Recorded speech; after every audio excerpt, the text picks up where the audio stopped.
Hey everyone, and welcome to this explainer. On the surface, the 2026 World Cup is just a massive sporting event. But if you look a little closer, it's actually a profound masterclass in human psychology.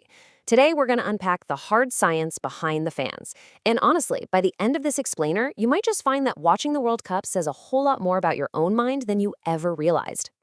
Seriously, think about it for a second. Why do literally billions of us suddenly become utterly obsessed with football? I mean, perfectly rational people completely upend their daily lives.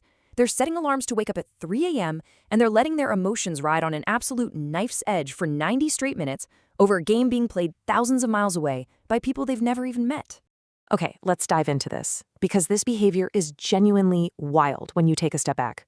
People cancel their most important plans. They cry tears of total despair, and they celebrate with this pure, unfiltered joy as if they had just stepped onto the pitch and lifted the trophy themselves. To understand the sheer force that turns everyday people into passionate fanatics, we really have to look directly at the brain. So, that brings us to Act 1, the individual escape. Before we get to the giant roaring stadiums, we kind of need to figure out why one single person even turns on the TV in the first place. Modern life is constantly demanding our attention, right? Bills, work deadlines, endless responsibilities. But the World Cup offers this rare, total emotional escape. It's a state called psychological immersion. For 90 uninterrupted minutes, the stress of the workday just fades away. Fans enter this temporary bubble where the absolute only thing that matters in the world is the next goal. It's an intense, singular focus that our exhausted human minds desperately need. And here's the crazy part. Our brains actually crave that uncertainty. A perfectly predictable match would be incredibly boring. Just picture the sheer heart-pounding tension right before a stoppage time goal. Or, the totally agonizing, nail-biting suspense of a penalty shootout. Or the absolute shock of an underdog slaying a giant. These aren't just fun moments on a screen. These highly stressful, unpredictable events act like rapid-fire triggers for our biology. See, every time one of those wild, unexpected things happens, your brain gets flooded with dopamine.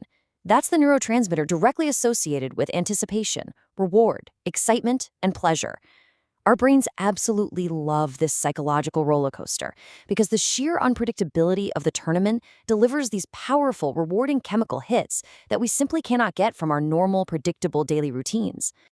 All right, now let's see how this scales up from the individual to the group. In Act 2, the power of the tribe. Thousands of years ago, our actual survival literally depended on belonging to a tribe. You couldn't make it alone. Today, the World Cup provides that exact same primal fulfillment through what psychologists call social identity. For a few weeks, millions of total strangers instantly connect over shared colors, shared chants, and shared emotions.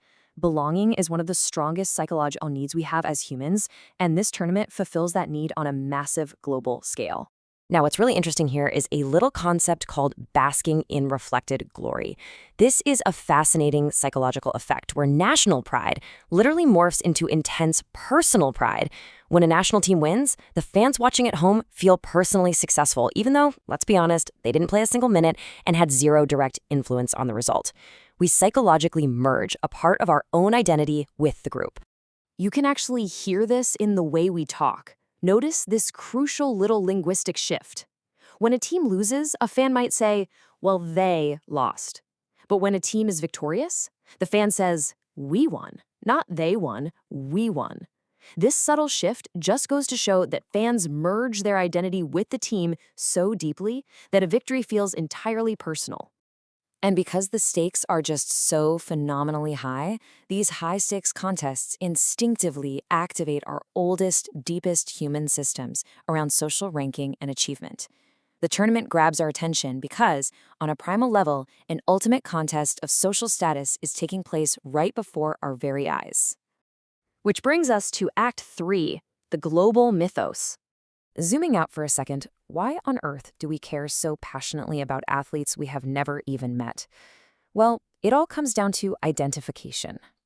We naturally root for the smaller, underdog teams because seeing ordinary people defeat giants kind of mirrors our own everyday struggles.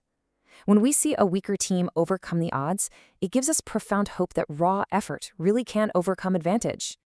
On the flip side of that, we also experience aspirational identification. Elite players become these modern global heroes. They represent exactly what's possible when immense talent meets pure dedication. We don't just admire their fancy footwork, we're admiring the raw discipline, the hard work, and the resilience it took to get there.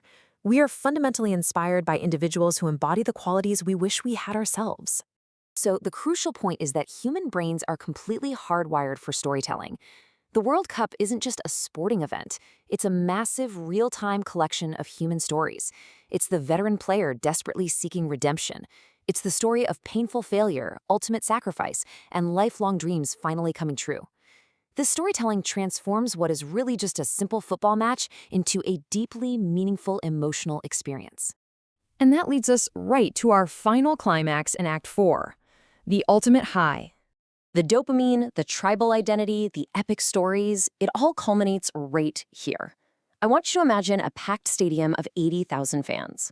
Every single person in that massive space is singing, cheering, and feeling the exact same intense emotion simultaneously. It is an absolutely extraordinary phenomenon. And this brilliantly illustrates something called emotional contagion. It's when individual excitement literally snowballs from person to person, combining into this massive collective emotion that feels so much bigger than any one person. These contagious, shared emotions create electric memories. Years later, you might forget the exact score, but I guarantee you will never forget where you were and who you were hugging when that winning goal went in. Ultimately, beneath the shiny trophies and the bitter rivalries, the tournament beautifully satisfies our most fundamental human needs. It gives us belonging, connection, and inspiration. It proves that despite all our differences, we all just want to be part of something bigger than ourselves. So, as we wrap up this explainer, I want to leave you with a question.